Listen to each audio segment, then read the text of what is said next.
हिंदी कहानी तकदीर का खेल। तकदीर का खेल बात बहुत पुरानी। गुजरात के सूरत शहर में मनसुख लाल नाम के एक व्यक्ति थे। उनकी कीमती कीमती रतन का कारोबार था। इनका कारोबार दुनिया में के कई देशों में फैला हुआ था। पूरे सूरत शहर में इनका नाम नाम और सम्मान था। आपने सभी ने ये कहावत तो सुनी होगी कि तकदीर का लेखा कोई नहीं बदल सकता।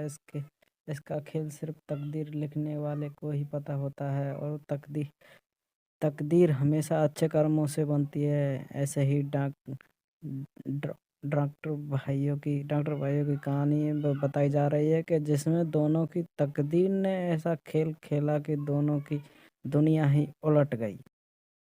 बात बहुत पुरानी है। गुजरात के सूरत शहर में मनसुख लाल के एक व्यक्ति थे जिनका कीमती रतन का कारोबार था। इनका कारोबार दुनिया में कई देशों में फैला हुआ था। पूरे सूरत शहर में इनका नाम और सम्मान था। मनसुख लाल के दो बेटे थे जिनका नाम रामलाल और श्यामलाल था।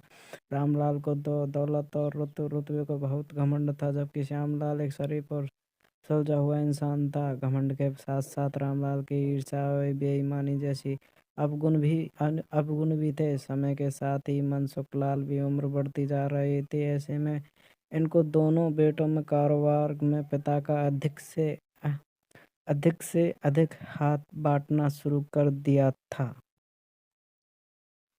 कुछ समय के पश्चात मनसुख लाल चल बसे और कारोबार का पूरा भार रामलाल और श्यामलाल के कंधों पर आ गया। बड़ा भाई होने के नाते रामलाल ने व्यापारिक फैसलों पर अपनी मर्जी की चलानी शुरू कर दी। रामलाल बेईमानी और मक्कारी भरे फैसले लेने लगा। उस असली रतन के नाम पर वह नकली रतन का व्यापार करने लगा, जिससे उसका मुनाफा बढ़ने लगा। इस मुनाफे में वह बाकी बचा चरित्र भी काला हो गया।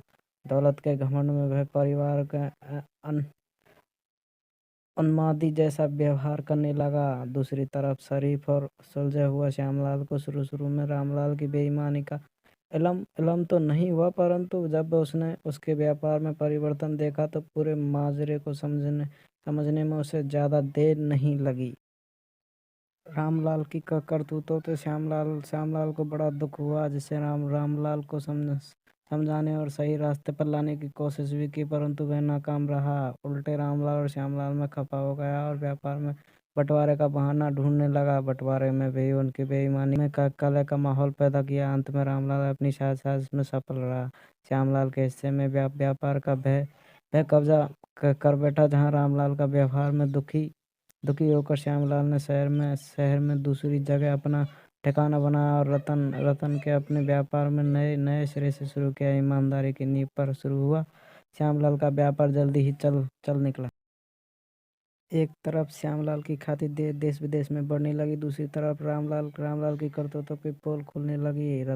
नकली रतन के व्यापार के कारण रतन बाजार में रामलाल की साख को जोरदार धक्का लगा। उसके व्यापार का दायरा मिटने लगा। अंत में नौबत यहाँ तक कि आ गई कि वह बाहर बाहर किया शहर का भी कोई व्यापारी रामलाल का नाम लेने से भी तौबा करने लगा। अब नौबत यहाँ तक की हो गई कि रामलाल के धन के अभाव में अपना घर दुकान सामान बेचना पड़ रहा था। जल्दी रामलाल के हाथ से सब कुछ निकल गया और परिवार सही सड़क पर आ गए। रामलाल को अपने किए पर पछतावा हो रहा था, परंतु उसकी तकदीर से जो खेल दिया था उसने आसानी से पीछे उसके लिए संभव नहीं था। दूसरी तरफ श्यामलाल की तकदीर का खेल था, जिसकी बदौलत वह रुख रंग से राजा बन गया। जब रामलाल की बदहाली की खबर श्यामलाल को लगी तो बड़ा दुख हुआ। पुरानी बातों को भुलाकर रामलाल के लाख मना करने के बाद भी उसे परिवार सहित अपने पास ले आया।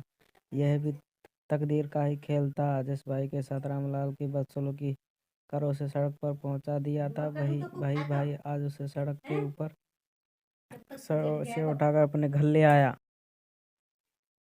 ये कहानी से सीख मिलती है कि कब किसके साथ खेल खेल दे इसका अंदाजा कोई नहीं लगा सकता। हाँ, इतना जरूर है कि आपके कर्म ही आपकी तकदीर लिखते हैं। जिस पर रामलाल और श्यामलाल के कर्मों के आधार पर तकदीर में उसके साथ खेल खेला था, उसी तरह कर्म करते समय करना चाहिए। और या क्या पता कल तकदीर आपके साथ क्या खेल खेल जाए। इसलिए कहते हैं तकदीर का खेल निराला है।